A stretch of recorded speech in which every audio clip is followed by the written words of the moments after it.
Alright, so we're getting a headlight malfunction, and right before I turned the camera on, the passenger side light was off and it was starting to flicker on. So that's one of the things that it's showing headlight warning on. Now let's go to the back and see the brake light warning.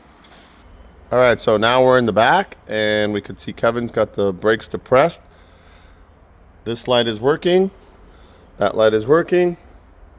This light is not. Let's see if it's a bulb issue with the old tap test. Nope, doesn't look like it. So we're gonna have to see what's going on the back side of that. Alright, so I went ahead and replaced the bulb in that socket right there.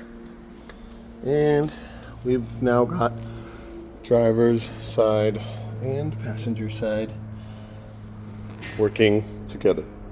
So that should take care of those messages on the control display. Let's see what else we've got. Alright, so our control display shows washer fluid low. The plus sign means there's more. Input time, the time is out. It might just be a bulb issue on the back side of this as well. Low beam failure is on because of the passenger side bulb not coming on.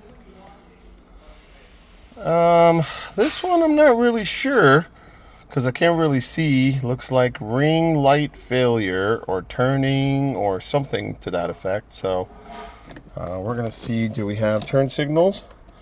We're not blinking fast. Oh, right side's blinking fast. So let's go see if it's front or rear. Alright, odd, as we have the front one is blinking, the side one is also blinking, and the rear one is also blinking. So not really sure what's going on there. We'll have to talk to you and see if you had put any kind of LED lights in the front that may cause that. But as far as warning light goes, I think that's pretty much it on the warning lights. Yeah, fog light failure, and then back to washer fluid, which we know has a crack. So that's pretty much what's left the way the car sits right now. And got an update for you on the valve cover. If you look at the inspection that we just sent you, the updated one, it looks like the valve cover gaskets towards the rear of the vehicle did come back leaking, and I've got some photos of that. So, but the front timing covers have not come back leaking, and they're down there. So let me see if I can get a shot of them.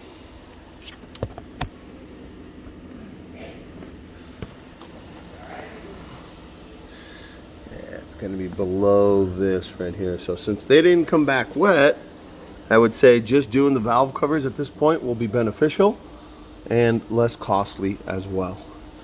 There's your shiny new alternator, water pump, and cooling system with all new belts. So she is looking good.